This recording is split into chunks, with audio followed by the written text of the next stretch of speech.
Good morning, ladies and gentlemen. I'm Val from 18 Squad Lab, and today I will explain you how to paint spare tracks, rusty spare tracks, only with acrylics and paintbrush. For this purpose, I use the AK Interactive Rust and Abandon set, which contains 6 jars. You have the reference on screen. I did not use the Hull Red color for this specific project, but I used it in other projects, as you can see in the next video. As I explained in my previous video, painting the Tiger One, I first used the metal burnishing product to prepare my frill tracks, to prime them. I then decided to cover the whole tracks with a layer of XF24 dark gray. It's a neutral color and it was my base coat. I then use XF19 Sky Gray to create a random pattern of lighter tones. These lighter tones were applied with the airbrush needle 02, pressure 1 bar, and dilution at 60% of thinner, 40% of paint mixture on different tracks to create a kind of exposition differences. At this stage, painting precision is of no matter. I just paint track elements randomly by applying more or less sky gray mixture on top of the dark gray base coat. That way I can create lighter or darker gray tones on my tracks. Okay chaps, let's rock and roll. Now it's time to prepare the wet palette, as I explained in my previous video painting the Tiger One, and we will start the business with the acrylics and the paintbrush. As I mentioned, I did not use the Hull Red color, so we start with 5 remaining colors, 3 of which will be used with the paintbrush, 1 will be used to speckle the tracks, and the last one will be used with the sponge method.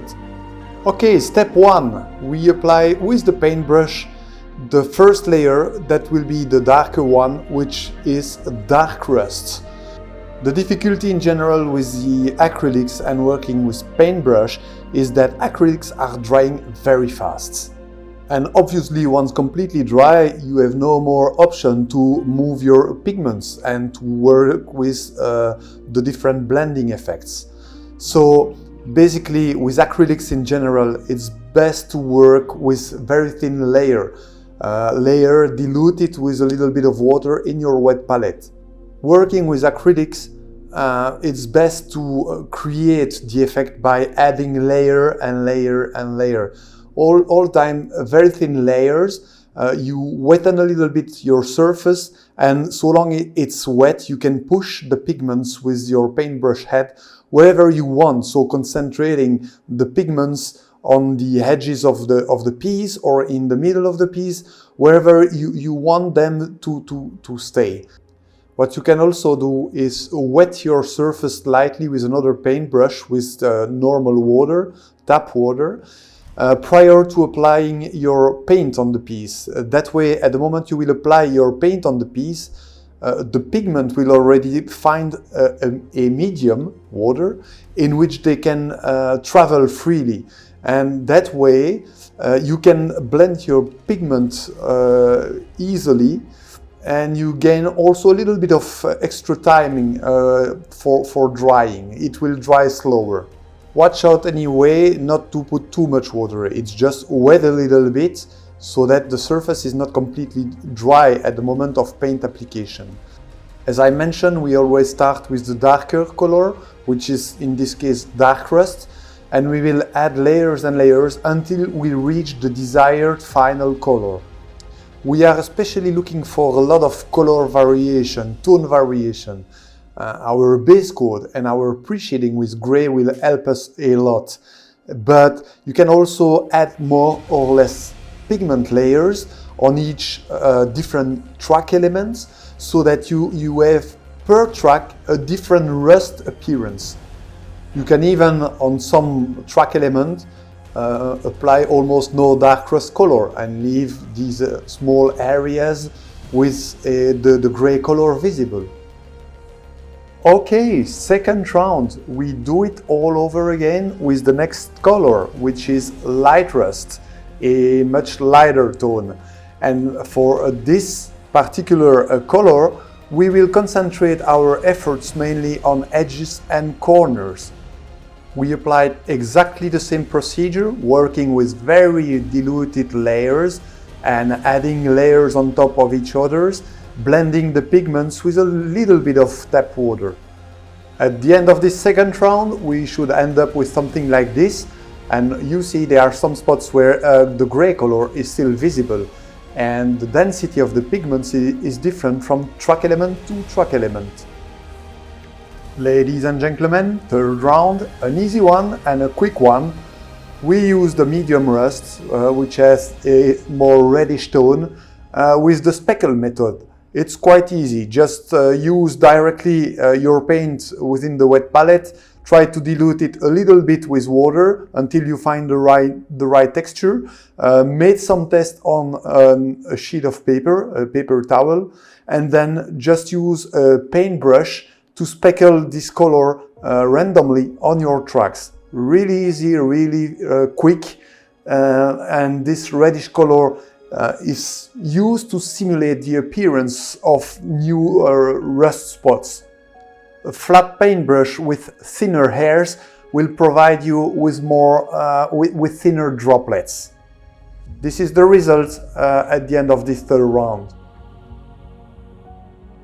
Hang on guys, we are almost done. Now it's the step 4 and we will use the chocolate color with the sponge method. I guess most of you know what I'm talking about. Just take a little sponge, cut a piece of that sponge, and then you use this sponge as a paintbrush basically.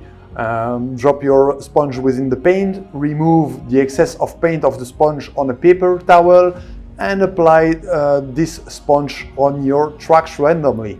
No big difficulties with this method, just be careful not to apply too much paint, so remove the excess of paint cautiously on a paper towel before applying the sponge on the tracks.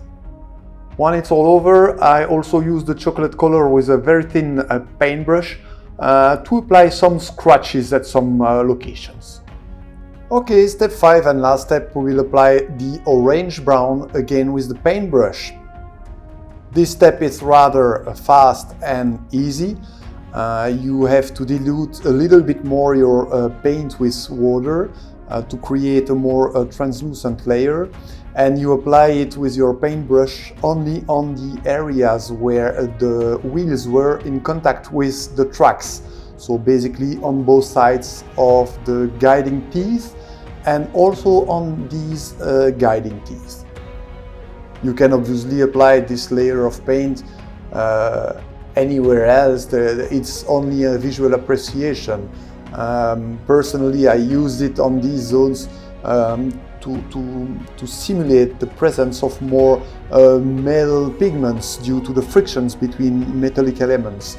But there is no rules on that, and that's a matter of appreciation, as I said. You can even remove this step or any other step to build your own process. Here is my final result after all these 5 steps. Now, I think the key element during all this painting procedure is to work with thin layer of diluted paint. It's very important to build the effect progressively and not trying to use directly the pure paint. Well, I hope it was useful for you. I meet you in the next video, and greetings from Portugal. See you, ciao!